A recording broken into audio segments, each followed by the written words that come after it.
So we definitely just sitting here getting ready for our march this morning. I'm gonna be on here for a little bit this morning because I'm working on we're working on the editing of the book. I've been doing that every morning because it's almost done. I'm really trying to push and get done within the next 2 weeks. Great. But today we're going out to march on DHS. Everybody there on YouTube too.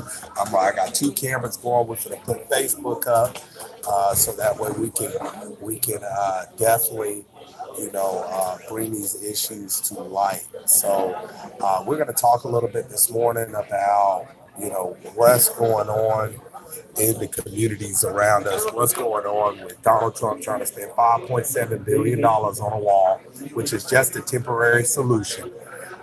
And that temporary solution is not going to solve the problem.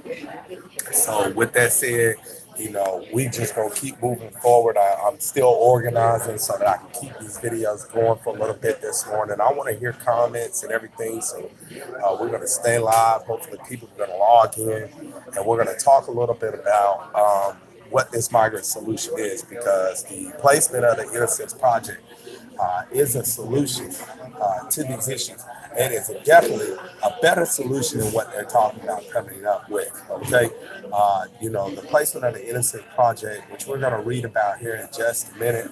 I'm just trying to get my Facebook tab set up so that we can get the information we need out to the people so they can make an intelligent decision on whether or not they want to, support this wall. Because, keep it real, it is an issue. We have an issue at the border, but the issue whether or not it's, we need a wall is where the question lies.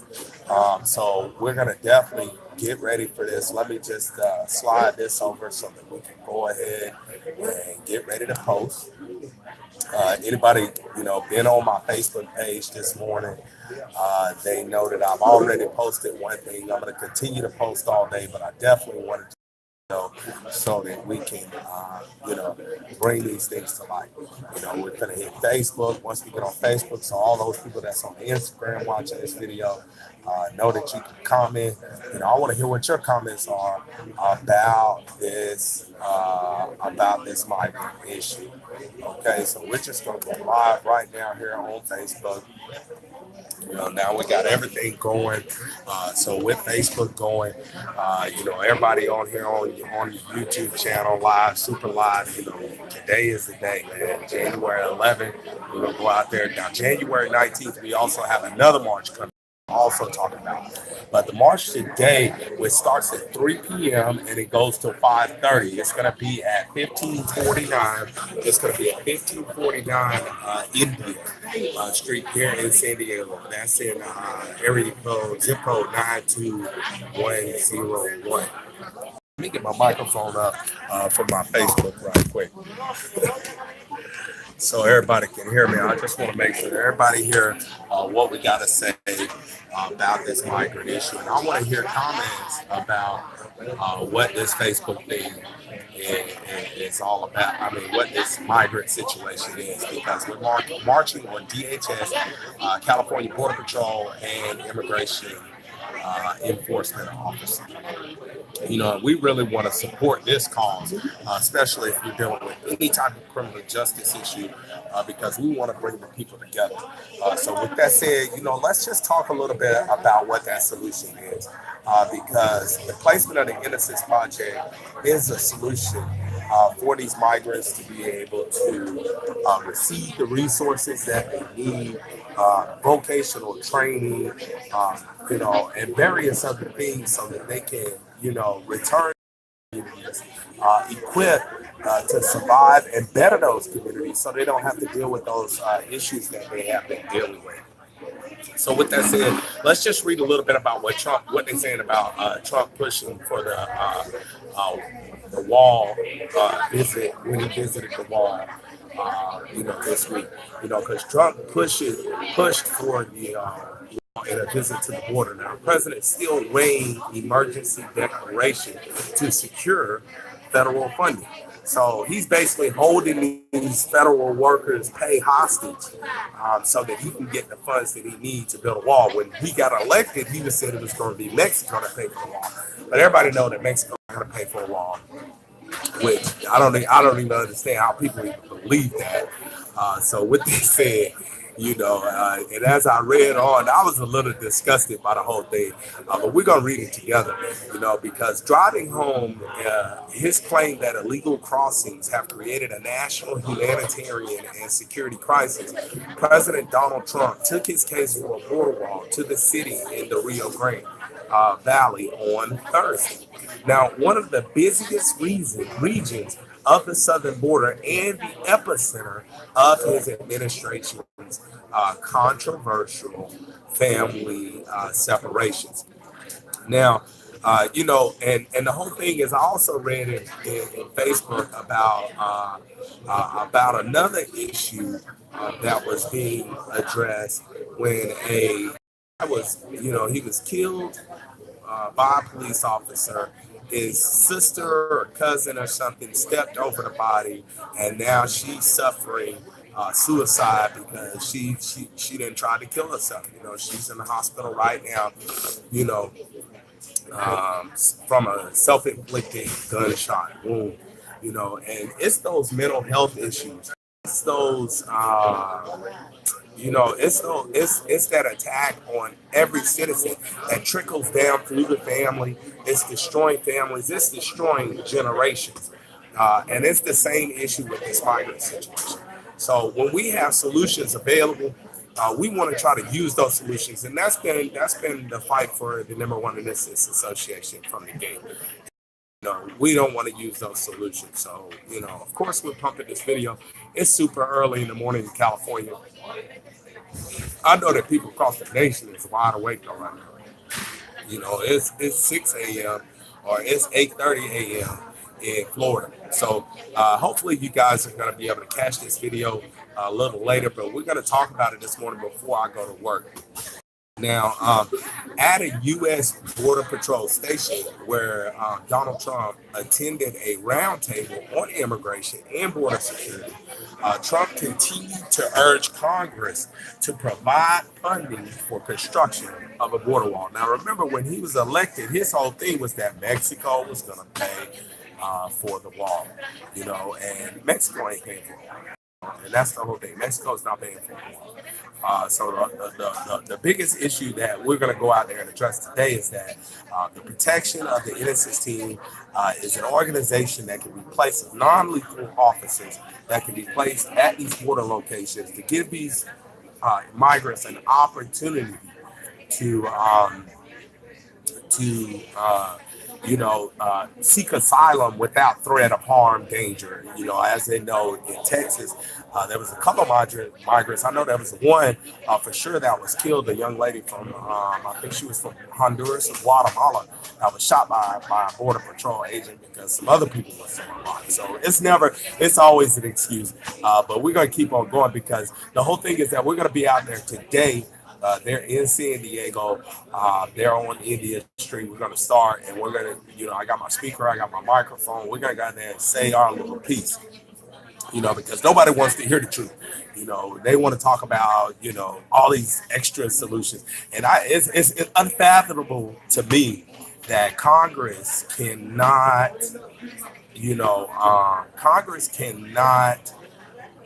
come up with a solution to these issues, even though Trump, he said, hey man, I'm willing to negotiate. I'm willing to negotiate. And although, that's kind of superficial because they did offer him a separate cause that if he supported the, dreamers who came as children and received naturalization because of that. Now, if he continued to support that cause, they would release certain amount of funds for the wall. But in my opinion, we have solutions. The placement of the Innocence Project is the solution to these issues. To give these migrants location that they can go. So let's just continue to read on because he said, I didn't mean, please write me a check, is what Trump said. of his often made claim that Mexico would pay for the wall. Now, during the 2016 campaign, said Trump's campaign sent the Washington Post a memo detailing its plan for Mexico to make a one-time payment of 5 to 10 billion to pay for a border wall. Can you imagine? That is seriously a joke.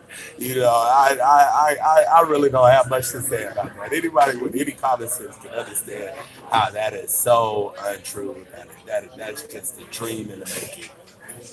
Trump also blamed Democrats for the partial government shutdown, pushing back against their criticism that the situation of the border was a crisis manufactured by the White House. I don't care who manufactured, and that's the whole thing with this migrant situation and the entire criminal justice situation.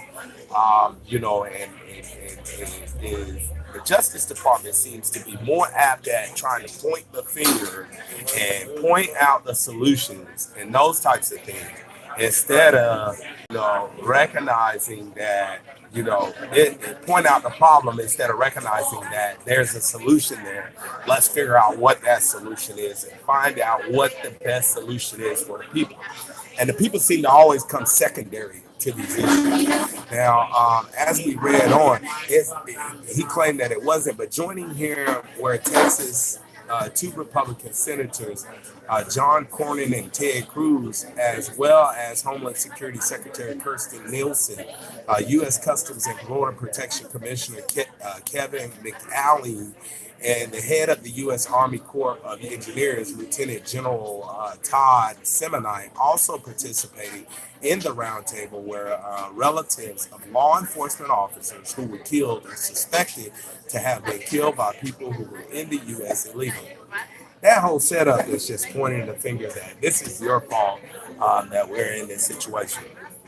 Who cares where the problem derived from? Although, we can name several reasons, from economical problems, to various other problems, But the whole thing is that these problems are still existent unless we come with a solution. So Cruz, once a fierce rival of Trump's during the 2006 Republican presidential primary, welcomed the president to Texas and declared that the American people want the border secure.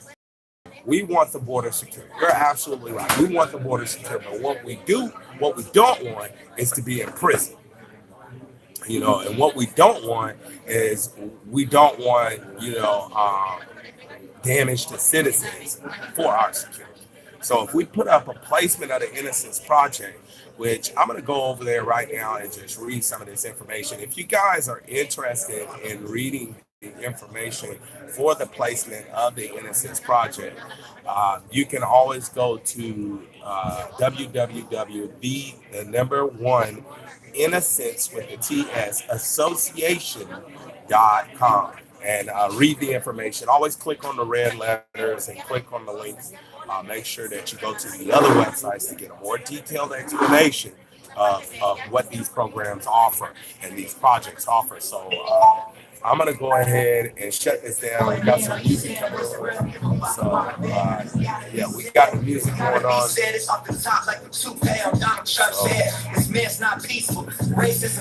That man going hard right now. They say, talking about Donald Trump, man, so we're going to keep it live. Yeah, they say, truth be told, Donald is a terrorist. That's what they said. So, we can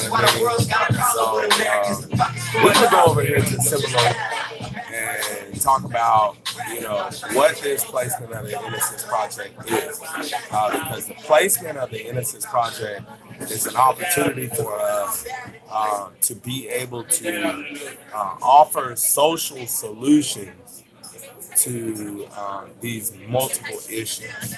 Now, the placement of the Innocence Project is a non-for-profit organization that provides housing and various other social services to the homeless, ex-felons, and emotionally disabled persons. Now, providing a safe location for individuals to acquire the education and sustenance, for recuperation and reconstruction of their lives. Now, we're hoping to open a facility with miniature homes as the primary strategy idea that focuses on addressing homelessness. Will do. Will do. Starting with providing them with a safe place to live programs that have been successful in cities like Dallas, Detroit, Portland, who already have micro home communities for the low income or homeless. So it's a proven fact that, it's a proven fact that, these situations can be, solved with these miniature encampments. So it's not like I didn't do, I did a lot of research to see if this was going to be an actual solution. But Job Corps of America offers vocational training and various other things that we can implement with this migrant solution encampment in Tecate, en Mexicali, en Tijuana, y otros lugares como así and other places like that, And so, in implementing these social solutions, it offers us an opportunity to be able to, be able to give these individuals what they need to be able to, return to their communities and be successful and encourage other people in being successful. And that's the whole point in that I'm creating this video this morning. Like I said, I'm gonna be here. I'm waiting to hear comments. I see I got one comment. It's super early in the morning though. Trump's visit to McAllen put him just a few miles away from where the Army established a base camp in the town of Donna early in November, from which to carry out border operations. Now, soldiers primarily strung concertina wire, which is barbed wire, and razor wire, and added other barriers to slow access to the United States from the south. But the whole thing is, it's not like a million people are like running up to the border now. The whole issue with the migrants coming to the border was that they thought that they were going to be able to come through. Someone had spread the news that if they went to the border now, that they were going to be able to come through, and it didn't happen. So they didn't rush the border. I mean, of course, they threw some rocks or this and that. You always have some bad actors. But it's the same thing that's still occurring there in France and in Paris. The fight for, human rights reform and justice is very real. So, just keep that in mind, man. The number one Innocence Association is here. JP Country, we're here, man, and we're fighting for you. So you guys, man, said follow me, follow the cause. We're out here, man. Thank you for watching, man. Y'all. I know everybody ain't watching right now. I just made the video so you guys can follow it later. Comments, we're gonna make another video at 3:30. When I get out there to the site, we're gonna go live. So y'all stay tuned for that. I'm gonna get to work on my book. It's been wonderful talking to you guys, and y'all have a wonderful day.